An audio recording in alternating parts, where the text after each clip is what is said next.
You're listening to Season 1 of Ding Dong Darkness Time. If this is your first time joining us, we hope you'll check out all the other episodes of this season, each one delving into the dark side of the arts. If you love it, tell the world. In the meantime, let's take a little trip, shall we?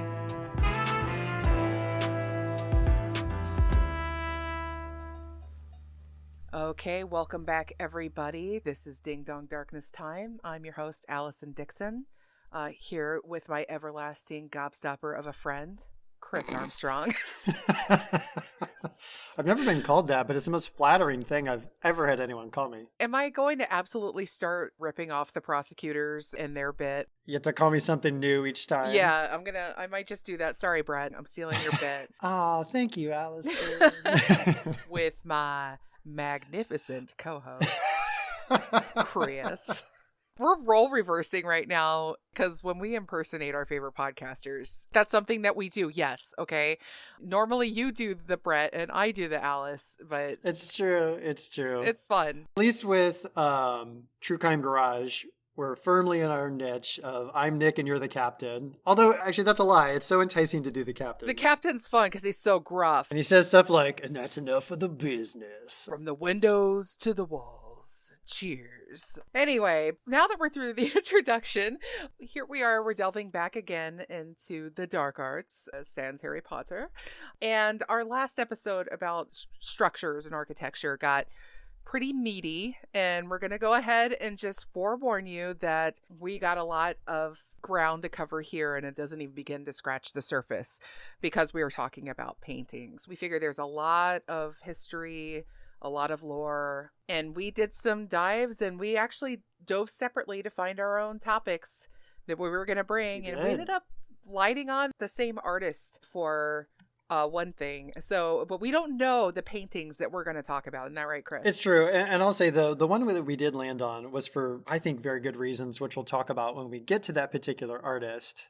So all I know is the artist you're going to talk about, and I think likewise for me. So we're going to do an on-air reveal to the other person. Here's a painting I found. Yes, because as you might gather, we're obviously not experts in this, are we? I mean, I could show Chris the name of my paintings and he probably wouldn't, and vice versa, except for one. The one that Chris is talking about is going to be pretty iconic. I think most of you out there will know, but a lot of these other ones that we'll talk about, not so much. So, which is why we relied very heavily on trying to research to the best of our abilities. And of course, we're not going to go into a lot of art theory or anything like that. Well, like you said in the first episode, we're not here to talk about musical composition. We're not here to talk about painting techniques and the use of color. We're here to talk about the dark, the disturbing. Exactly. If you do plug cursed paintings, weird art into Google, it'll spit back at you some things like, you know, this painting is haunted and here's why. This was painted with human blood, which are on the nose obvious, right? But this is me just going to segue directly into the first painting we're going to discuss. And this came to me from my eldest son when I told him what we were doing. He put to bear all his art education background. I was going to say, he's at least a source of actual information in this area. Exactly. And actually, most of what I'm going to talk about today is stuff that he threw at me. I was going down a completely different rabbit hole, and he pointed me in a direction that I think is a lot more interesting and nuanced. So we're going to art nerd out a little bit and talk about a painting from the very year 1434 by artist Jan Van Eyck. Was it the Dark Ages? No, I was going to say literal darkness time. Actually, ding dong, darkness ages. Yeah, we're in the medieval period here. Okay. This is very pre-Renaissance. And Van Eyck lived in Bruges, Belgium, which this whole painting takes place. And it's the Arnolfini Portrait. Chris, go ahead and just open it. Okay, clicking on the painting.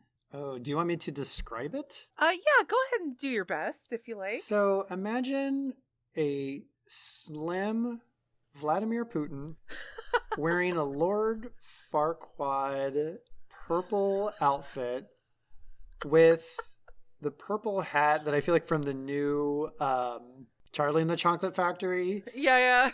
There's a guy and he's got this giant hat on. And he's holding the hand of this woman. She's in this long It looks like a curtain material type dress that's hunter green, like very deep dark green. And he's kind of holding the underside of her hand. Her palm is upward.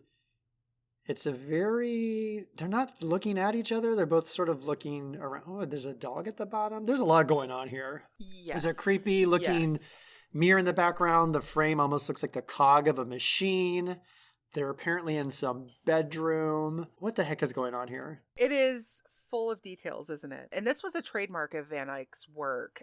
He had a real attention to detail. I won't call it photorealism, but it's darn close. It's definitely one of those paintings where you're like, wow. And again, the use of light, like from the window and then the mirror reflection, it's impressive. Yeah. There's an orange on the windowsill, like an orange fruit. And if you look very closely, he put a reflection of the orange on the windowsill. The light was hitting it in just such a way there's the faintest bit of orange. Question. Does the woman's hairline look like the new Pennywise? A little bit. That was kind of the fashion back then. Women would shave their hairlines like way far back. Is that what it is? Because she's wearing, I'm going to call it a doily on her head. It's like a... What would you call that? It's a headdress. It's a veil. So it's hard to see her entire hair, but that's interesting because it does look like, first thing I thought was Pennywise the clown, the dancing clown. If you look at portraits of Queen Elizabeth I, she has a little bit of that receded brow as well, or receded hairline. They would make it into very elaborate shapes. And it was traditional of that time for married women to cover their head. Oh, yeah. To wear the doilies on their heads. Doilies, we're just going to call them doilies. Oh, man. She also has a Pennywise thing going on because she's got the, crazy collar thing. Oh my God, this is terrifying. Oh yeah. I mean, the fashion of the time, that alone is a great podcast, just talking about the way fashion was made back then, because women would, they would eat arsenic to make their skin pale. I mean, it's just, there's all kinds of crazy stuff. Because you wanted to look ghostly white, have shaved eyebrows, and a very far back hairline. It's like something you'd see nowadays in like a cyberpunk future kind of thing. Yeah. I haven't seen that fad circle back around yet. We've only just recycled the 1980s again. So I guess we'll be heading back to the 1400s. The 1400s got to come out at some point. So what's going on here? This is one of the most baffling paintings in existence for many reasons. So let's frame the period a little bit. During the medieval period, there was a massive social change that was going on, in large part to the Black Plagues that were circling at the time. So many people died. They lost a third of their population, and it created a middle class for the first time. It ended feudalism as we know it. And so all these people were finding wealth, or they were inheriting great wealth. And then a new middle class was born in a merchant class, where people would create their own wealth, traditionally referred to as nouveau riche or new money. And even in today's world, we differentiate between new money and old money. So in Bruges at the time, due to this merchant class, it was considered the most bustling hub of international trade. And the Arnolfinis were a couple from Lucca, Italy, and they flocked there to build a fortune, and that they did. So with the wealth came this desire to climb in social status. One of the primary ways to show off your wealth at the time was to commission a portrait. And Jan Van Eyck at the time was basically the gold standard of the portrait artist. He was commissioned by Duke Philip the Good, and he was part of the aristocracy, essentially. So if you could get a portrait by Van Eyck, you were bona fide. Mm-hmm. And so they were definitely new money, and there were very strict rules put in place by the aristocracy about what you were allowed to wear, the types of fabrics that you were allowed to use, the displays that you put on your home, and the way that you decorated, where you had to be just below them. If you look at the woman in the portrait, she's wearing this gorgeous, very expensive dress that we'll talk about in a minute, but you don't see much jewelry on her. If you look at pictures of the nobility, they were draping in jewels. That was a big part of it, right? So everything in that house, in that portrait, is a display of wealth. It is a display of power, but it isn't like gilded. There's a certain tastefulness about it. They have lots of things, but they are still a little understated. Arnolfini and his wife, Costanza Trenta, that's whom he married her in 1426. He traded in furs, silks, and tapestries, among other things, and they weren't known to have any children. So we already talked about the things that sort of point to their wealth, the expensive fabrics and textiles, both in their dress and in the room. The fabric of her dress, the pigments that go into making that would take months. And they said it was something like 30 meters of English wool, which at the time was more expensive than silk. The fur that lines it is, I can't remember what they called it, but it's basically it's from squirrels. It's their tummy fur.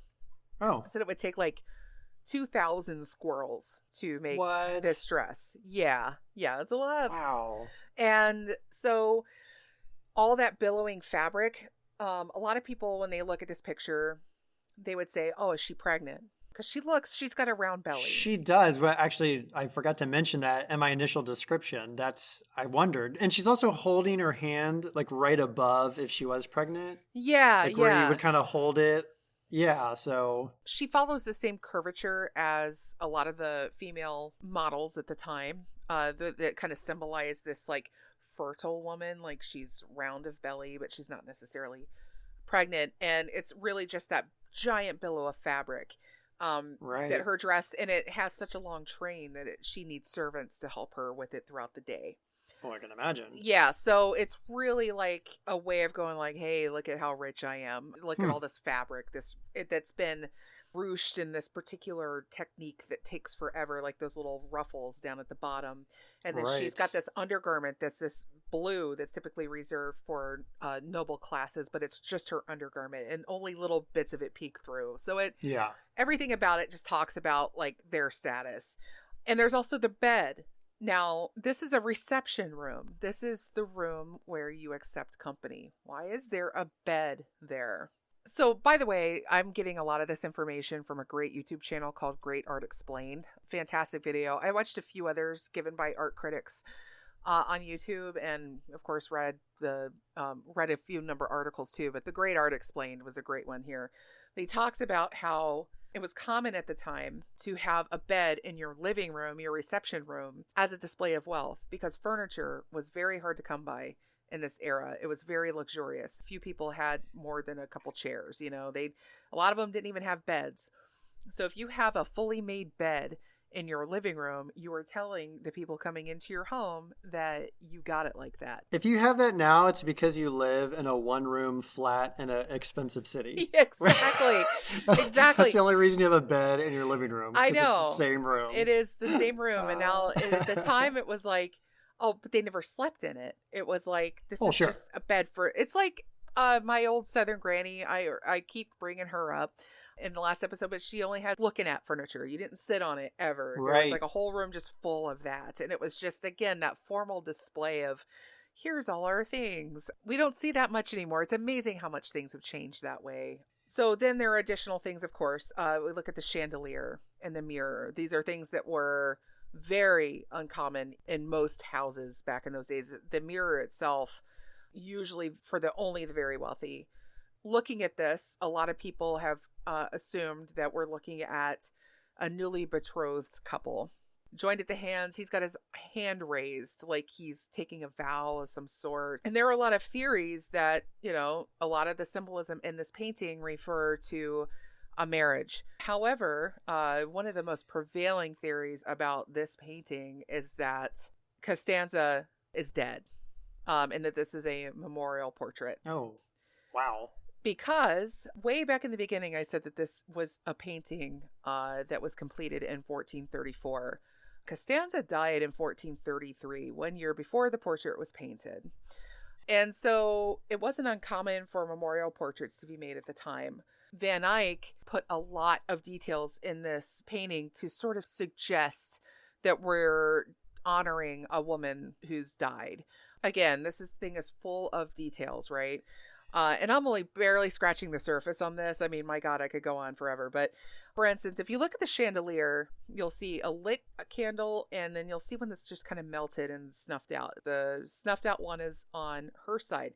This is a chandelier that holds like 8 candles, but there was only 2 candles in it. That in itself is kind of interesting. Although some people say that the singular candle can mean like a union and, you know, the strength of their union or whatever. I feel like that this portrait does so many other things that follow a similar pattern that you can't really ignore the significance. So the mirror is another big clue. Okay. Again, we already talked about just having it there was an interesting thing, but Van Eyck enlarged the mirror because the scale of it would indicate that this is a pretty large mirror, but they didn't have the technology to make big mirrors at the time. So it actually would have been a good bit smaller, but he blew it up in order to feature more detail on it. So if you look at these little round things on each point, they're called roundels, on the mirror, on each one is depicted a scene from The Passion of the Christ, not the Mel Gibson film, but but the more historical, less gory depiction of the Roman soldiers taking Jesus prisoner, crucifying him, them taking him down, putting him in a tomb, and him resurrecting. Okay, it's like 10 scenes from that whole pivotal saga. So what's the significance of that? Okay, so 2 things. Ordinarily, you would show this as a sign of piety to indicate that you're leading a moral life. So there's also a rosary that's hanging next to the mirror that indicates that as well. However, the scenes on her side of the mirror are specifically of Christ's death, entombment, and resurrection, while his side is different. So it's another one of those sort of bisected things. You got the snuffed candle and the death. Also the dog. You mentioned the dog. Now, dogs were put in paintings to display loyalty and integrity and kinship or something like that. It was like I'm a dog person. Hey, I'm cool. And other symbolism. Dogs were commonly found on the sarcophaguses or sarcophagi tombs of the period because they were believed to help usher human souls to the afterlife. Okay. And the dog just seems almost kind of human the way it's looking at it. It's like its expression. It has a knowing look about it, which the dog looks serious as hell. Like there's something about that dog's eyes that have like a intelligence to them almost. Yeah. And there's also the likelihood that Giovanni is actually wearing mourning clothes because of the color. Black dye was very hard to pull off for clothing back then, and so typically you wouldn't have a lot of black garments, and if you did, you were usually reserving them for a mourning period. So it's just all in all seems to point in the direction that we're looking at somebody mourning the loss of their wife. And also another weird element in this is the reflection in the mirror. So you see the couple's back facing, but further on there's 2 other people in the room, and it's always debated as to like, what is that, Van Eyck depicting himself and maybe an assistant, or is it like, did he put us in the painting as observers? It's a really weird element, and it's amazing that the way that he was able to depict this with oil paint. And they say like he had like a single hair brush for some of this stuff. Wow. There are some other things that like pointed to a theory that she possibly died in childbirth. There's some fertility symbolism there. There's like a cherry tree just outside the window.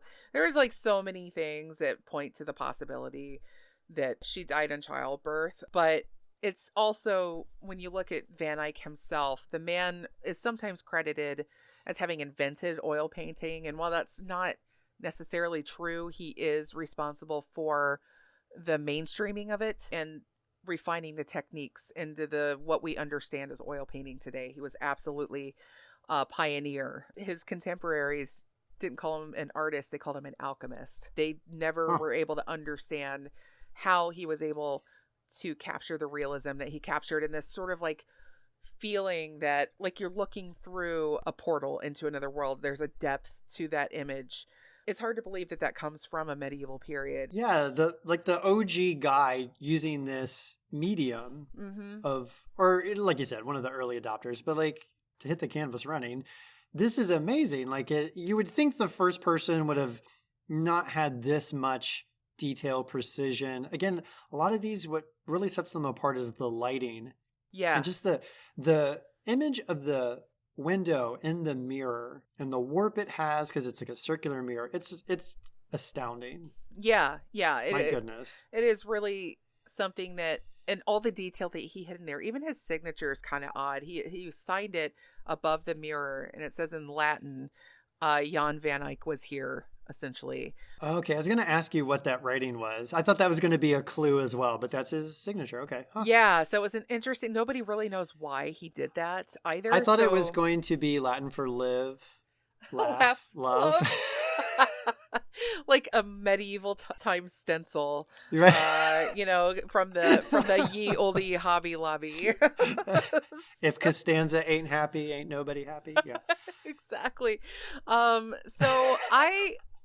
It was interesting looking at some of the counter arguments to this not being a memorial painting, but I feel and maybe I could be wrong. Maybe I let my initial feelings of looking at the painting, that's sort of a little bit of like something ain't quite right here, influence my ultimate decision to go with the memorial portrait. But I think also looking at the cultural situation at the time that this was done quite often. Hell, Henry VIII had portraits of himself made with all his dead wives. This is not an unheard of practice. And apparently there was some indication that he married later, but there's not a lot known about this couple either. So a lot of this is just based on who they think the Arnolfinis might be. Sure. So there's endless discussion here. This is definitely a reason why this portrait is a huge discussion in pretty much every art history class, because it's a bit of a mystery and it's just an eerie as hell painting. I'm not one that usually goes for these sort of early or baroque. It's not baroque, it's like pre-baroque, but it's just weird enough that like she looks so creepy in that green dress and that contrast between him and the ghostly looking Giovanni. It is a big study in contrast, and I think that's why I tend to gravitate toward it. I'm a huge contrasty person. Yeah, there's just something unsettling about it. It's not one of the photos, I'm sure we both scoured a lot of images, and you see some very dark, disturbing, bleak, bloody images. Yeah. Or terrifying. And this one just, it's more of an unsettling aesthetic to it. And like you said, as you learn about it, it's obviously like, oh, okay. Like you learn about the details, but really just, it's like one of those paintings or scenes, the more you look at it, the more you find, and it just kind of raises questions. And then just knowing that she was dead and this is a tribute, and you almost have to wonder, is his hand like that because he's saying hello or goodbye to her? Or that's a good point. I don't think anybody brought that up in the stuff I watched, but I think that could absolutely be it. And the way that he's clasping her hand, like she's kind of gonna float away from him at any moment. It's like they're not holding hands per se. It's more like he's holding her hand, right? Because he's holding it from behind, and she's just kind of like detached. She's not there. And people have interpreted that as well, as maybe this was a marriage of arrangement, like of convenience versus one of love, which was sometimes happened in those days, but doesn't seem likely given other ways that she's sort of depicted as an equal in the marriage and not just like someone who's holding on to deeds and making sure relatives don't take all the money, that kind of thing, because that was sort of the arrangement for some people back then. So sure. And this is hanging in the National Gallery in London, so if you are ever in London, head to the National Gallery and scope this painting out. It is it's got to be quite a sight to behold in person. I mean, I do truly feel that when you could look at fine works of art like this and then you get to see them in person, it's a whole other level. Yeah, and then pick up this dude's hat in the gift shop, because my God, you're going to be the talk of the town. When you said Willy Wonka, I mean, I died. I was. But also, like, if you bought a hat, like you were a child who bought an adult's hat, like the hat is so big. I've never seen this style of hat before. And it's a straw hat apparently, and it was dyed black. Yeah, so it was very lightweight. Really? Yeah, that's it. I got into the fashion. I went into a fashion rabbit hole. I absolutely love that topic. So it was fascinating learning all this stuff. Oh, and the shoes. There's shoes that are on the thing like that indicate their wealth, because these were overshoes that you wore over a different pair of footwear so that you could protect your fancy like silk shoes. So Okay, you would put yeah, these yeah. overshoes on. Oh God, it was crazy.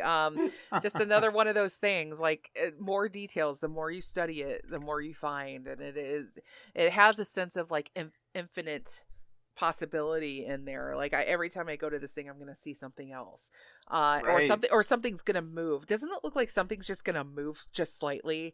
And then you're going to go back to it. It's like, there's like a slight shift.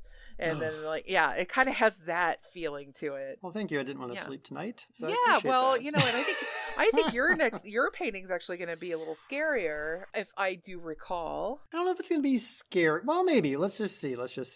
I wanted to talk about, I looked at some different stuff and I was like, Allison, I think I kind of want to go with something that everyone probably knows. Everyone. I'm going to say right now, if you're listening to this, you know this painting. However, what you probably don't know is a lot of the backstory to the painting. And that is The Scream by Edvard Munch. Yes, iconic. Just something that you immediately see and you just know, aha, I know that one. Yeah, and whereas it's, there's a lot of paintings that you might recognize if you see it, but you don't know the name of it. I feel like this is one where people know that it's become so popularized in our culture. Yeah. And we're going to talk about some of those influences that you probably encounter on a daily basis, may not realize, that came from this particular painting, or I should say series of paintings, because this actually came from 4 pieces of art, 2 paintings and 2 pastels. Oh. As well as a number of prints that he made in a pretty big span of time, about 17 years. He worked on some different ones. The Norwegian title is, I'm going to butcher all of this, I apologize, Skrik or Shriek. And the German title is Der Schrei der Natur, the Scream of Nature. Ah. And you'll recognize this. It's the painting. You see the figure in the foreground with the agonized face, hands on each side. It's widely identified as the angst of the modern person. And The Scream was by far Munch's most famous work and one of the most recognizable paintings in all of art. Like I said, I think everyone is somewhat familiar with it. This painting is so well known that I mentioned before, I work at Trader Joe's, and in our bathroom at work, we have a series of little jokey paintings that where the store's products are placed into works of fine art. And this one has, in place of the head of the guy, the screaming guy, it's a pint of vanilla ice cream because I scream. It's that well known. I think most people looking at that would get the joke, I would say, if they even vaguely know of this painting. Right. That's hilarious. So I before we talk about the painting, I want to talk a little bit about the painter. Edvard Munch, born in 1863, lived to 1944. When I saw this name, I assumed he was like German or Swiss or something. He's actually Norwegian. Okay. And he just has a life that is beset with tragedy and darkness. His childhood is plagued by 2 very prominent deaths in his life and overshadowed by illness. His mother died of tuberculosis in 1868. I believe that would make Munch about 5. Wow. And his favorite sister, Johanna Sophie, again, I'm going to butcher all these, I apologize, in 1877. So he would have been about 14. So mother died early, favorite sister in his teen years. And after his mother's death, he and his siblings were raised by their father and their Aunt Karen, which is, I don't know why that makes me laugh a little bit. We have Johann and Edvard, and then freaking Karen. Always Karen. Of course. Such a Karen. Such a good Karen. But so she and, she kind of helps raise the kids. And, he's ill a lot and kept out of school. So, one, he draws a lot to keep himself occupied. So he's got an early interest in art. And he was tutored by his aunt and his schoolmates.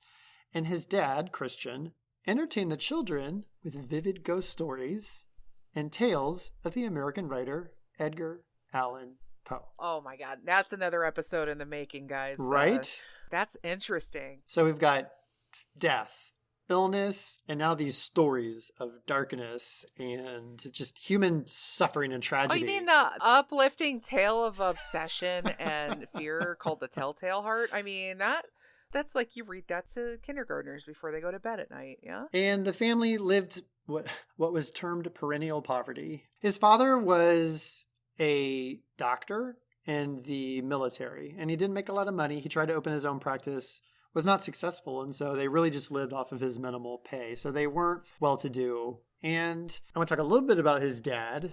His father was the son of a priest, And he said of his dad, he was temperamentally nervous and obsessively religious to the point of psychoneurosis. From him, I inherited the seeds of madness. The angels of fear, sorrow, and death stood by my side since the day I was born. Wow. So that's what's in this guy's head. You know, it's hard to look at a piece of art and not try to extrapolate what was going on in the mind of the artist. And in this case, it does feel like, oh, so that is kind of how it was. Sometimes it doesn't always match up, but this definitely feels like a brilliant little portrait of the inside of his mind, sadly. Much like I kind of feel like the Winchester house in that episode we talked about was her working through her grief. From reading this, it's pretty clear this was his way of processing all of this darkness that he felt inside of him and that he experienced in his life around him. In fact, his dad would, when he reprimanded the children, would tell them that their mother was looking down from heaven and grieving over their misbehavior. Oh, dear. Oh, yeah, that's kind of like the classic take of, what would your father think? Way to really scar a kid's brain. And one of his younger sisters, Laura, was diagnosed with a mental illness at an early age. She was later put into lunatic asylum, which we don't call them that anymore, but basically she goes into a mental hospital, which is going to factor in, as a matter of fact, into the Scream. So put a pin in that. Munch later wrote, I inherited two of mankind's most frightful enemies, the heritage of consumption, which is like tuberculosis, wasting disease, and insanity. Also, this is not the first time that tuberculosis has been mentioned. That was also what killed Sarah Winchester's husband. So many people died of tuberculosis back then. So I think it's going to be a theme in a lot of future episodes that take place in this period. Absolutely. So that's a bit of his childhood. And then Munch goes to college, and I call this chapter, goes to college and changes his major. So in 1879, he goes to a technical college to study engineering. He's learning like scaled and perspective drawing. So he's getting like the art piece of it, but he's ill a lot and he interrupts his studies. And basically, sophomore year, again, this is a little bit of my color text here, but sophomore year, he leaves college to become a painter. How do you think his dad feels about that? How does old Christian Munch feel about that? Yeah, I don't think he's going to care much for it. Son, I support you in everything that you do. You be the best painter you can be. No, he said arts were an unholy trade. Oh, dear God. Yeah. Yeah. In 1881, he enrolls at the Royal School of Art and Design in Christiania. Again, probably butchering. Learns more skill and technique and just kind of taking in different artwork. His father is constantly rebuking his work. And it's said that he even just probably destroyed one of his paintings, possibly one of the nudes that he did, which is, you know, you think of this pious guy who's very old school religious. Wouldn't be super surprising, but I don't know that that's confirmed. So as this is going on, he falls in line under the tutelage of Bohemian nihilists. Nihilists? Fucking nihilists, man. Nihilist? Oh my God. A lot of ins, a lot of outs, a lot of what have yous. Yeah. Hans Jaeger. Now, Hans has a couple different influences on Edvard. So, on one hand, he does urge him to paint his own emotional and psychological state, something he called soul painting. And this is really what led to what is kind of Munch's distinctive style. But also, Hans thought things like a passion to destroy is also a creative passion. He actually advocated suicide as the ultimate way of freedom, or to freedom, I should say. So he's got, you know, some thoughts. Yeah. Also, this bohemian circle that he's in, they're not super keen about the sexual revolution and women's independence. And at first, Munch is kind of not into that, but then he kind of slips into it. There's bouts of brawling, which we're going to talk about with one of our other painters. Are we ever? My God. Binge drinking. Again, this is all to the extreme ire of Christian, who, by the way, is still kind of like paying his bills a little bit. So. Oh, okay. It's just funny. Like, I worked at a university, and just the amount of parents who did not support their children and pursuing their true passions and said, you're going to go into a practical trade or major. It felt very reminiscent of that. And as you could see, it worked out just as beautifully back then as it does today. Which is to say it doesn't work out. Parents, aspiring parents, don't do it. Don't do it. It's dumb. So again, it's kind of a mixed bag. This Jaeger, he also really encourages Munch to write about his life, and Munch starts journaling. This is called soul diary. So everything, it's just everything, soul diary, soul painting. But again, he's becoming more self-reflective and examining kind of his issues, I think is a good way to put it. And one of his paintings, The Sick Child, which he finished in 1886, is based on his sister's death. And he saw this as his first soul painting, the first way to process this pain and tragedy in his life. Yeah. Okay. He goes to Paris and Berlin for a while, but this is interesting. And I think kind of going back to something you said earlier, he's really reluctant to part with his paintings. He calls them his children. Oh, wow. Okay. And he says, in my art, I attempt to explain life and its meaning to myself. So this is really his personal journey. Right. Which is, again, kind of fascinating that we think of art as something people create for the world to experience. And in this case, it's not that it wasn't a shared thing, but again, the fact that he was kind of reluctant to let go of these, you could tell he just had a very personal connection. This meant something specific to him. Right. And that's something that I feel like a lot of artists aren't valued enough for. The whole desire to create art for the sake of it, for the personal fulfillment versus trying to commoditize it, or whatever the word is.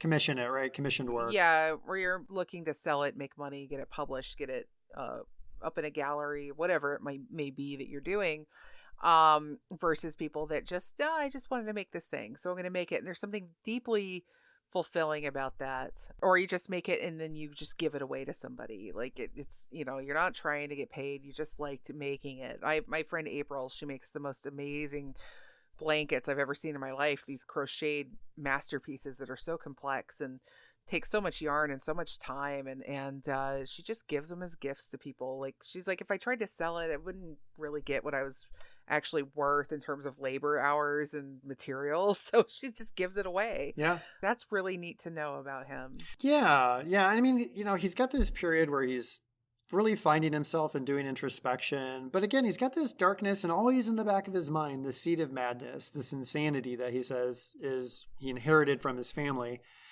And in 1889, his father died, and it leaves the family destitute, and it really depresses Edvard. He said he was plagued by suicidal thoughts. I live with the dead, my mother, my sister, my grandfather, my father. Kill yourself and then it's over. Why live? Wow. Yikes. So, it's a very dark place. That's very dark sad. place. Very dark place. So that's a little bit of where Munch has kind of been. And so that takes us, like I said, to 1889. Well, a few years later in 1892, the inspiration for the Scream strikes him. And if you haven't looked back at it, it looks like he's standing along a bridge or a pier. You see the sky, it's roiling reds. It's all these warm colors, reds and yellows, and it's swirling. And you have there's people in the background that are indistinguishable, and you have this contorted skeletal face just being tormented by something. And he says, he had a couple of different accounts. At different times, I think, in his life. So I'll just read them all. And I think it gets us a good sense of what was going on. He said, I was walking down the road with two friends when the sun set. Suddenly, the sky turned red as blood. I stopped and leaned against the fence, feeling unspeakably tired. Tongues of fire and blood stretched over the bluish-black fjord. My friends went on walking while I lagged behind, shivering with fear. Then I heard the enormous, infinite scream of nature. Oh, wow. Wow. Okay. Yeah. So, like, the nature, like, of what's inside his own head, or? That's a great question. What is the source of this? Was it, again, you have somebody who's racked with such darkness, and he sees this sky, and does it just flash something in him? Like, obviously there was no actual scream. There was no event that made some ear-piercing noise. It was all in his head, but something struck. It's like he just had like this existential meltdown, it sounds like, or something that almost could be like construed as a panic attack, and maybe possibly a more modern setting and understanding of things. But there are those moments where you just fall into a void that you can't explain. There's a missing stair, and you're foot plunges into it, and then you're just kind of lost for a bit. And that sounds like what happened to him. Yeah, this is what else he says. For several years, I was almost mad. You know the picture, the scream. I was stretched to the limit. Nature was screaming in my blood. After that, I gave up hope ever of being able to love again.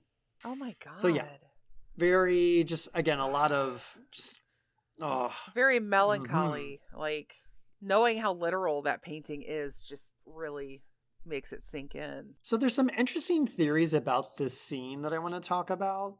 So one thing is, some scholars have suggested the skeletal figure was inspired by a Peruvian mummy on display in Paris, which I guess has its hands alongside its face. Another suggestion was that he saw a mummy in Florence that bears a striking resemblance.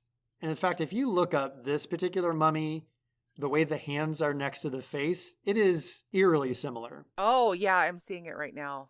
Very. The thing is, though, the timeline doesn't really match up with Munch's known whereabouts. He wouldn't have been at that particular museum until after he did the painting. So who's to say? It's super unclear.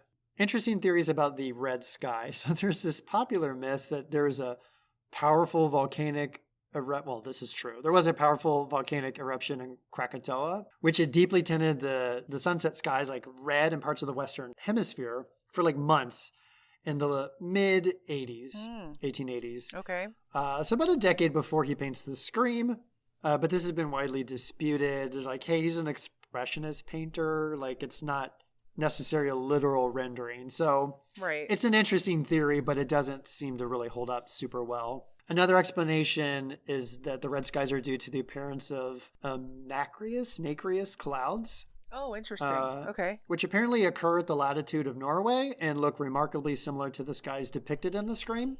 Oh, wow. But also, this is interesting, it's been suggested that the proximity of both a slaughterhouse and a lunatic asylum to the site depicted in the painting may have offered some inspiration. The very asylum where his younger sister, Laura, was. Oh my God. Whew. That's creepy as hell. And very fascinating. That's my favorite one. The theories. Yeah, and so, it could be any mix of these, it could be none of them, but just the fact that he was near where his sister was, again, who succumbed to the madness that he thinks is inside of him. Absolutely. And like you said, actually, existential crisis, and then everything just kind of came to that boiling point. Something snapped. Just some particulars about this particular painting. Again, the most famous version is from 1893. It's oil, tempera, and pastel on cardboard. That's incredible to me that was the medium used. And this version is publicly displayed in the National Gallery in Oslo, Norway. Well, this is interesting. Get this. There's a pencil inscription in small lettering in the upper left corner of this particular painting. One that was not noticed until 1904, 11 years after this version was painted. From what they can tell, it says, could only have been painted by a madman. Oh my God. So the presumption was, did somebody defile this? Did like a critic or somebody who didn't like it deface his painting? Right. And that was a prevailing theory for a while. Well, with infrared photography and looking at the handwriting, they now are pretty certain it was added by Munch himself. That was my gut feeling, just based on his own kind of painful self-awareness of his own suffering and condition. Both that and the other theories that he added the inscription after receiving criticisms about the painting when it was first exhibited in Norway. And there's a lot of evidence that suggests he was deeply hurt by that criticism and just being very sensitive to the mental illness prevalent in his family. So that was almost just something that he added because of what's inside of him and what people were saying about his work. Right. It's just very sad. Very, very. And so I guess what I'm curious about, I mean, did he live long enough to see sort of the commercialization of his image, this painting, or did that come much later? He continued to struggle with issues. He was into heavily drinking. He had a breakdown in 1908, which he gave up drinking and became more cheered as there was increasing acceptance in Christiania and the exposure of his work in the museums in the city. Yeah. And so he did kind of in his later years find a space where he could work in peace and privacy and also earn money from the paintings that he had sold at auction. So he does find, I think, some measure of calm and success, which is nice because, my goodness, just a very tragic trajectory of his life. Yeah. I mean, I was honestly held in suspense a little bit there because his life definitely could have ended in a very bad way, that he was in this dark place and used the painting as his outlet. And I mean, yes, he was self-medicating. Yeah. If he, was drinking too much and then he kind of hit rock bottom, indicates that, yeah, he was using some form of self-medication, but it seems like he kind of got through that and had some success. I can't even imagine what people at the time might have thought when looking at this, if I remember when I first saw it as a kid and being just absolutely freaked out by it. I was fascinated by kind of the swirl patterns in it. Yeah. And how the way that they form the shape. I'm also looking at the gallery of it on the Wikipedia, showing the earliest execution of it.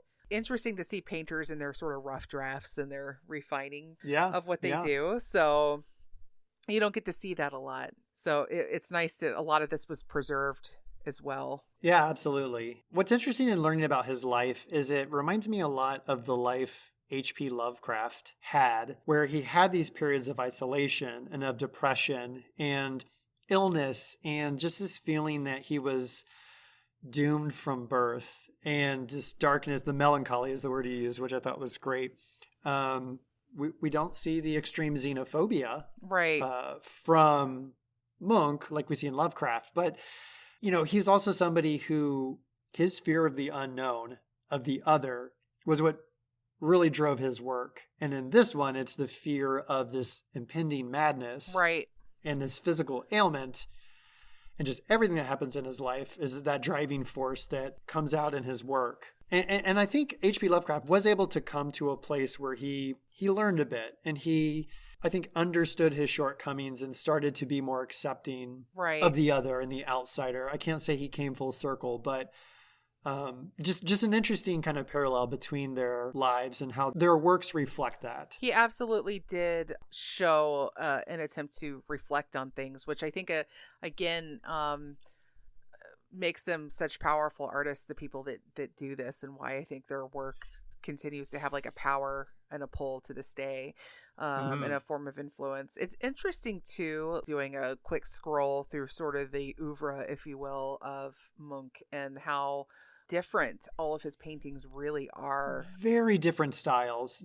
You think of some artists where most of their work seems to be in a very consistent style. His stuff is very all over the board, and his earlier works actually have a lot more detail than something that you get with the Scream, which, being more of an expressionist, is, I don't know what the right word is, but it doesn't have that detail like we saw in the last painting, right? Where there was such fine detail. This is more of a feeling or a sense that's being conveyed.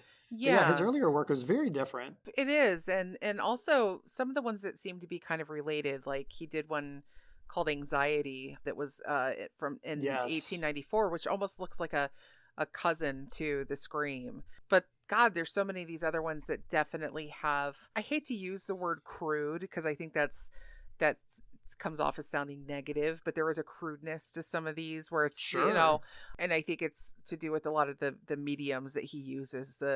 Anybody who's ever worked with tempera, and I think that's in chalk, I think that was in pastels, as it were, on cardboard. You're not going to get that same refinement that you're going to get from a fine oil painting on canvas, but at the same time it's equally compelling just in its own way, which is really going to contrast a lot with the person we're going to talk about next, because talk about a style switcheroo. Just a couple other things, because the pervasiveness I mentioned earlier is even more so than I thought. So just some of the uses where we see the likeness of the Scream. I mean, what's the most popular instance of where people probably know this from, Allison? Oh, God. The movie Scream? Yeah. The ghost face mask, right? That was just a very iconic, very pervasive part of, what was it, the late 90s, I think? Yeah. When the first movie came out? Yeah, mid to late. Yeah, it was like 96, I think, was when the first one came out. Yeah, and then at everyone's fingertips right now, there is the face screaming in fear emoji on your phones. Oh, yeah. Which has the little, hands at the side of the face. And that's the one I didn't put two and two together. And I was like, oh my God, yes. I've been known to pull that one out from time to time. Also, there's the characters from the Doctor Who series, the Silence. Yes. That bear a striking resemblance. And I think another one that also has that similarity is the Slender Men. True. You don't get like sort of the tall stick figure like kind of resemblance that you get with some of those other guys. Just a skeletal, ghostly. Yeah. I feel like those iterations of characters probably wouldn't exist the same way if they didn't have this as the inspiration. I'd be very curious to see what it would look like in a world without Munch. There's even been suggested the expression Kevin McAllister does in Home Alone when he puts on the aftershave. Is kind of inspired by the scream. Oh, that's great. Just a few more that I thought was great. There's a patient resource group for trigeminal neuralgia. Okay. And it's been described as the most painful condition in existence. Ouch. Oof. And they have adopted the image as a symbol of the condition. Oh my God. Which I thought was interesting. Yeah, that makes absolute sense. Apparently the U.S. Department of Energy, when trying to come up with non-language symbols for danger, like to warn future human civilizations, probably about radioactive waste, they were thinking about using that image.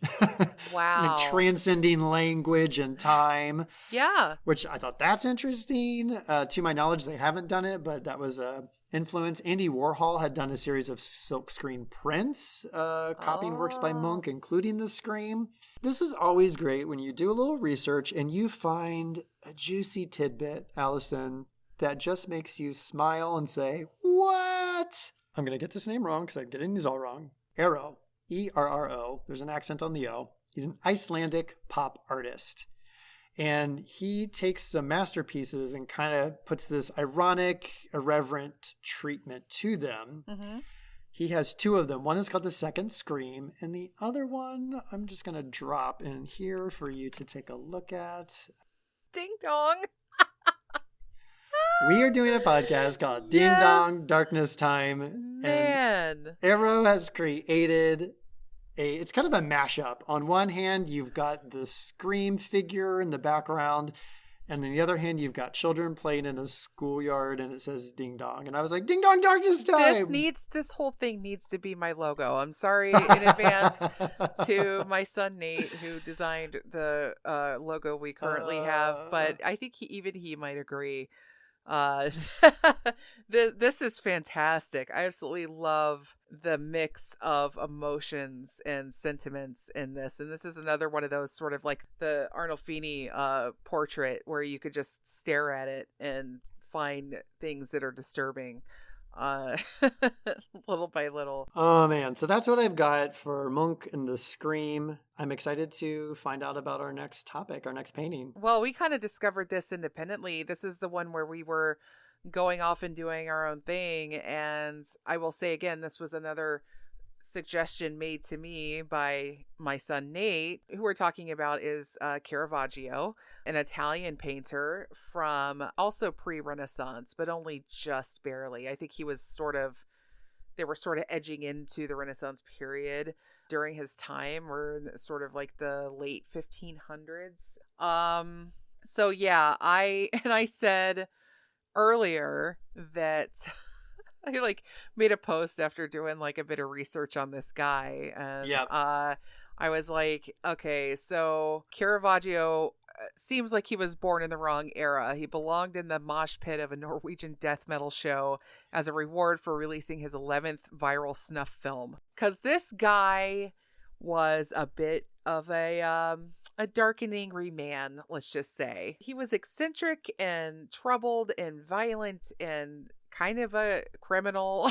Yeah, can I recap some of the things I found out about him? Yeah, please do. His Wikipedia entry, first off, is almost like enough information. There's many other sources, but my God, this guy had a life that, I mean, we're talking about reality shows for the Winchester house that we talked about. Like, this guy would have his own reality TV show Mm-hmm. for sure. My goodness. So, as Allison mentioned, he's prone to violent outbursts. Brawling. This is where brawling comes back. Yes. What was with brawling? People were just brawling all the time. It's just a little less brawl, little more ball. Like, be a baller. Don't be a brawler. Don't be a brawler. Be a baller, folks. Yeah, because exactly. this guy, imprisonment, death sentence for murder, exile, and a mysterious death. Very mysterious. And he liked to carry a sword around on his hip in public, which was illegal at the time. And then if people looked at him funny or said anything to him, he would like pull it out and threaten them with it. This was not an easy man to like or really sympathize with. If you look at his portrait that's on his Wikipedia page, he just looks like someone you wouldn't want to mess with. He's kind of a sullen bastard. So we listen to a lot of true crime, right? And there are mysterious deaths or vanishings, and there's theories. I'm going to tell you right now, I've never heard such an array of speculation about someone's death. Mm-hmm. This is insane. So his death was presumed to be from a fever. Apparently right before he passed, he had a fever. But here's the other range of speculation. Syphilis, malaria, unpasteurized dairy, sepsis from a wound while brawling, duh. Yeah. A revenge murder from a vendetta for killing a gangster and a botched attempt at castration after a duel over the affections of a model/courtesan? Yes. What? Yeah.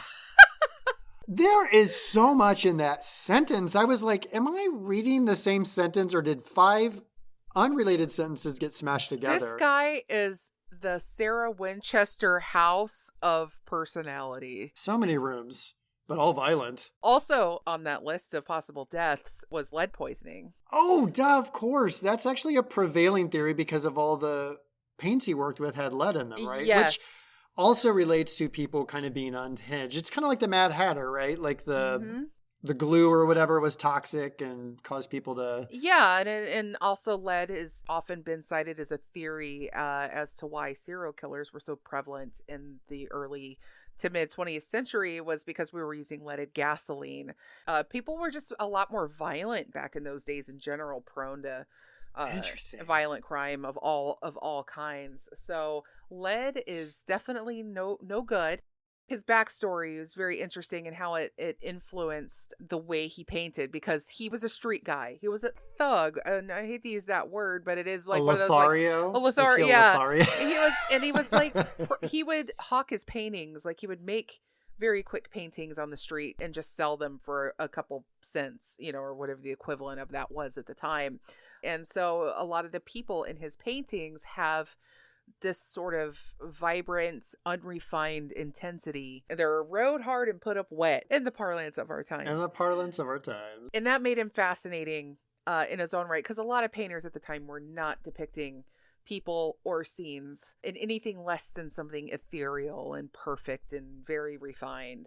And Caravaggio he had no desire to depict anything that way. And so he was trained as a painter. He was trained in Milan, I think it was. And then he came to Rome and was on the streets a lot. But then he was finally, as was the custom of the time, the whole hope was that whether you were a painter or a poet or a musician or whatever, that a rich person would take you under their wing as sort of like their pet artist, right. Their pet piano man or whatever. So Caravaggio eventually did come under the wing of a Cardinal Del Monte. From there, Caravaggio was then commissioned by the church to do some religious paintings. But they weren't the classic religious painting. Like, Chris, I mean, you probably looked at some of these. I mean, the scenes that he depicts of the taking of Christ, or there's one where Jesus confronts Matthew, the tax collector, and reminds him of his purpose. And they're in this tavern surrounded by all these street people. And again, these violent scenes or these very intense scenes. One thing that was always fascinating about almost all of them is that he always painted himself as an observer within the paintings.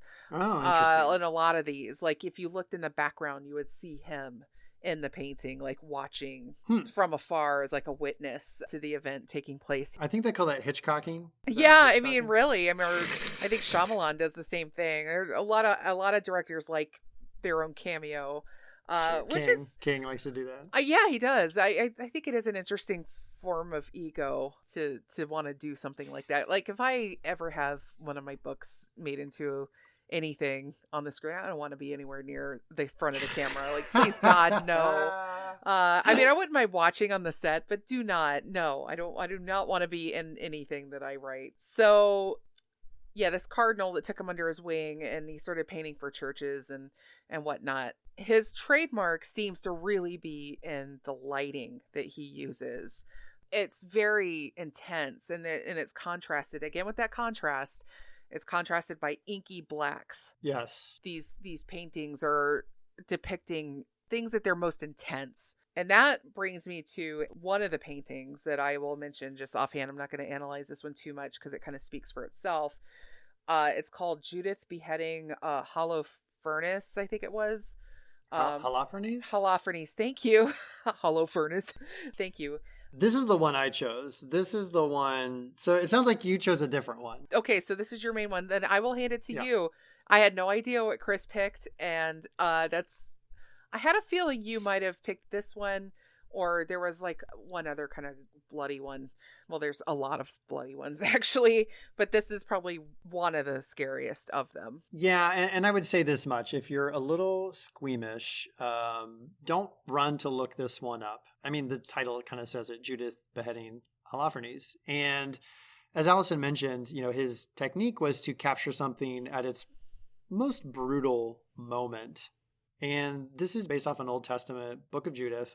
First off, I'm not a religious person, so I'll do this the best I can. It's not in the official Old Testament. It's kind of apocryphal. Okay, got it. But it is an actual book. It's just not it's not canon. It's not part of the MCU version of the Bible, like whatever they call that. So, okay. Yeah. So Judith is a widow, and she saves the Israelites from an attack of an army led by Holofernes. And what Judith does is she meets with him, charms him with her beauty, wins his heart, gets him drunk, and then with the help of her handmaid, like you do, decapitates him. Of course, And it's just a brutal, brutal image. The way that the look on her face, the look on the handmaid's face. Mm-hmm. She's pulling Holofernes' head back. She's like grabbing his hair, and the sword is halfway cutting through his head. The look on his face, it's nightmarish, set against this black background, and just touches of light. You can see a red curtain or something in the background. Yeah. He's on a bed. The light realism and the almost photorealism of this one is very similar to the first artist we talked about. Van Eyck. It's not exactly the same, but very similar to that in terms of the level of detail and the realism. And it's just, everything about it is just horrifying. The look on her face is particularly frightening to me. And one thing I did read, and maybe you probably picked up on this too, the model for her is very likely a Roman courtesan named Philide Melandroni. And she posed for several other works by him around this same time. And the scene itself, especially the details of the blood and decapitation, were presumably drawn from his observations of the public execution of Beatrice Cenci in 1599. And what's interesting about her is she murdered her abusive father and was caught and sentenced to death by beheading. And so just an interesting kind of way that his inspirations were drawn from an actual beheading. And I think that lived in his mind. I don't know how he directed these models to make these expressions, or how much of this is drawn straight from the still life versus his own imagination. But it is interesting to see that, because a lot of his earlier works were model depictions and used models. But it seems like by this point, he mastered his skill in such a way that he was able to draw from his imagination like this. So very, very good pick. What I found really interesting, though, too, we talk about Caravaggio being this like violent, swarthy guy, but he put a lot of thought into so much of what he did. in a stark contrast to Munch, where so many of different styles and looks, there's not like a singular thread that you could link all of his paintings with, but I would say a lot of Caravaggio's paintings all seem to have there's like a trademark about them that, and a similar emotional core running through most of them, even if it's a little bit below the surface. He did several paintings of the Roman god Bacchus, was the god of wine and debauchery. And he has like 3 different ones, and even one where you look like you're taking a portrait of this sort of slightly feminized man surrounded by food and drink. But then you look at the wine glass that he's holding, and there's ripples across the surface of the wine. And that was meant to indicate that he had the shakes because he had gone too far without drink. And just little things like that, he's conveying a certain emotion, even if it's very minute. This brings me to the painting that's related to this one that I wanted to talk about, is The Boy Bitten by a Lizard, which is one of his earlier paintings. It was one of the ones that he did on one of his street paintings. There's like a few versions of it out because he could just rattle off like 3 copies of something and sell all 3 of them. And in this one, what's interesting here is this is another indication that this is a depiction of Bacchus. And he's got this flower in his hair, this off-the-shoulder tunic, and this sort of like revolting expression on his face of fear and pain and disgust. But there's also like a certain kind of petulance in his expression where he just looks kind of like a little asshole. Like there's just something about him. And there's some things to suggest that this is possibly another insertion of himself into his own work, or that he at least used himself as a model, because he's got this lizard hanging from his middle finger and he's very like taken aback by it. He's like shrinking back in this kind of violent way, and it almost looks like he might have like done this pose in a mirror and then like painted what he saw from that, like where he kind of like feigned the emotion and like he did like an acting job. What's really interesting is the lizard. He's put lizards in several of his paintings. He did one that was like in the center of a still life of like fruit and vegetables. And it was thought to be sort of another biblical depiction of the snake as it's featured in the Bible. It's like a sign of temptation and excess, which again is part of Bacchus's game. I mean, the dude is like the lord of debauchery, right? He's all about orgies and getting wasted. When it bit his middle finger, the implication there is the middle finger in those times has as much of a sexual suggestion as it often does today. Like whenever you flip someone off, I mean, you're extending your middle finger. It's supposed to symbolize basically a penis. Back then, it was even more serious. If you pointed your middle finger at someone, you're literally saying, I'm going to fuck you up. I'm going to fuck you with this finger. I mean, it was really kind of taken as a serious literal thing. So it's got all these sexual connotations. So when the lizard is biting that middle finger, it's to suggest that his excesses have finally gotten the best of him. That, youth and the pleasures it brings eventually fade. And basically it's a reminder of the shortness of life and how quickly things can go downhill for you. And so there's a lot of thought that went into that, and it feels almost self-reflective on his part. Like he's pushed things to the limit. A lot of his youth is fading, and he's lived a pretty rough life and one of excess.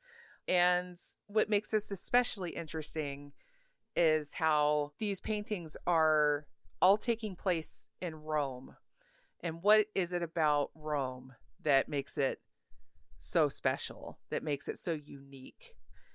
The architecture that you see all around you in Rome are reminders of a decline of an entire empire. And you can't turn a corner without some reminder of that. It's interesting to consider his work in that context.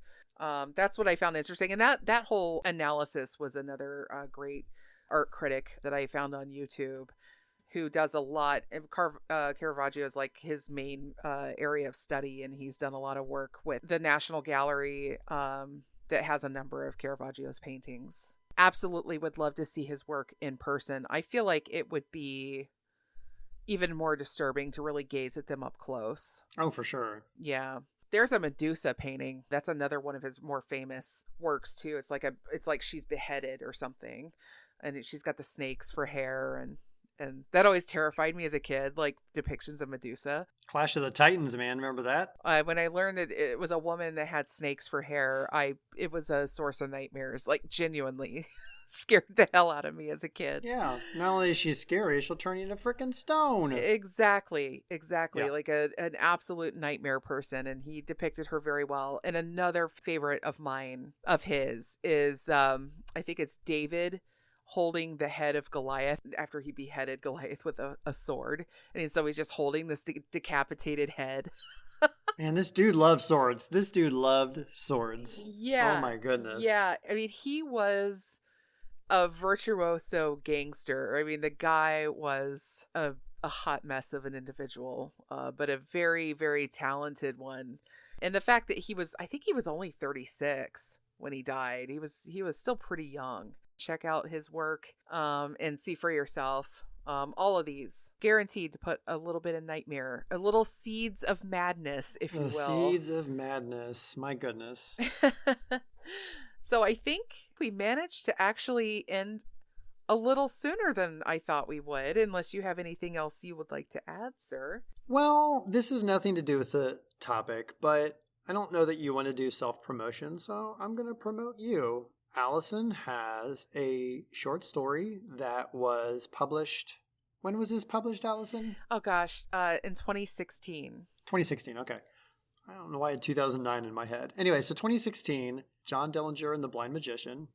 Did I get that right? You did. You did. And this story has been now brought to life in a brand new way by LeVar Burton. Yes, that's right. LeVar Burton of Reading Rainbow has a podcast called LeVar Burton Reads, and he basically just scours the world for all of these cool stories and then reads them on his podcast. But not only just reads them, they add like sounds and ambiance. Yeah, it's a performance, and he brings this story to life. It's so great. LeVar Burton Reads. Go check it out. It's awesome. Wherever you get your podcasts. I thought it was amazing, and just I can only imagine what an honor to have LeVar frickin' Burton Reading Rainbow. Geordie LaForge. Yeah, I was sitting there doing some work on a story, and I got this email, and it said she was a producer for the show, and they saw the story, and he loved it. They wanted the licensing to be able to read it on the show. And it took me several reads before I even started to maybe believe that it was real, that it wasn't a weird scam of some kind. And when I realized the story that they were interested in, I was like, okay, that makes some sense, because it's one of my only professional level short story credits. And I'm like, if it had been any other story, I would have been a little more suspicious, because I have a lot of stories out there, but they were in amateur markets, or they're kind of hard to get. And some I do publish for free on my website, but for the most part, most of my early short stories are not published anywhere currently. So this is the one that if it was going to be found and chosen, it would have been that one. So one thing led to another. I tweeted about it, and then he retweeted it, and he put an amazing typo in his tweet. Yeah, he said he can't wait to hate it on his pod. Instead of have. I think it was like the greatest typo. I can't wait to have it on the pod, but he didn't take it down, and he knows. I mean, it's like that's LeVar. He knows that people know, but just the perfect typo. But he didn't hate it. In fact, he loved it, and I'm very grateful that happened. So thank you for bringing that up. I actually completely forgot to even mention it here, and yeah, I wouldn't have. Of course. I'm terrible. I don't know how to promote. I mean, it feels weird sometimes to self-promote, but I'm not self-promoting. I'm promoting you, so it's great. You promote my podcast. This is the least I can do. So fair enough. Oh, yeah, your podcast, your 1980s nostalgia podcast, 80s High. Yes, we will bring it up every single time because people need to go and listen to your show. It's true. And even though it's a fun topic, we do get into some very dark discussions from certain episodes. So, just saying. I mean, I was on an episode and we talked about sad clowns. Yeah, we talked about, speaking of Lovecraft, we talked about Lovecraftian nightmares. Yeah, it was good. Yeah, we talk about childhood trauma and all kinds of fun, uplifting topics. Just like this show. If you like this, go listen to us over there. Allison is on the episode where we talk about Stephen King's It. It's a great discussion. And speaking of horror, I also do want to give a shout out to my friends over at Press Play and Scream. Yes. They recently had me on an episode where we talked The Changeling and The Exorcist 3, a little bit of George C. Scott Love Fest, and Chris will be on a future episode involving The Descent. Session 9. No. Session 9 and House on Haunting a House. Oh, I get these all mixed up. House on Haunted Hill. Yeah, Haunting of Hill House. Yeah. That I think I know which one. I think it's the older one. Well, there's an older one with Vincent Price. This is the remake. Oh, the remake. Okay, interesting. This is a remake. Yeah, but I'm gonna watch the original because I've actually never seen either of those movies, so this will be fun. But Session 9 is, as you know, well tread territory for me. So yeah, and it's great. Josh and Kelly are fantastic and great nerdy movie types, and it was just one of those discussions that sort of like the ones Chris and I have. Just they tend to go off the rails or just down many rabbit holes that just lead to one interesting revelation after another. So if you like movies and you like scary movies in particular, definitely check out Press Play and Scream. And give me a follow on the Twitters and the Instagram, dddarknesstime. You can also reach me at dddarknesstime@gmail.com if you have any questions or comments about the show, or would like to suggest future topics, or if you want to be a guest because you feel particularly knowledgeable on a dark topic, because I'm all about the different guests. Oh, and I should mention Josh and Kelly will be on an episode of this show where we talk about the Twilight Zone movie incident. Well, that's right. There's a disaster on the set of that movie, directed by John Landis. So yeah, a little bit of intermeshing going on, and other people coming along to hang out. But as always, it's so awesome to have Chris here with me, and he will be back with me again on another episode. I think that promised one about our young adulthout exploit. Trespassing is all we did. Listen. Trespassing in a creepy place. Yeah. Just it happens. What's a little trespassing among friends, eh? That's right. Good times. So that is still forthcoming, and who knows what else we'll cook out for you later. But in the meantime, good night and good luck. Good luck. Yeah. Goodbye. Get out of here. Ding Dong Darkness Time has been brought to you and produced by yours truly, Allison Dickson. It was made possible by an array of amazing co-hosts, friends, family, but especially you, the listeners. Big shouts also go out to the brilliant Nathaniel Dickson for the show art, and future legend Spencer Morelock for all the music. I'll be back again soon with another episode. In the meantime, be good, you little ding-dongs.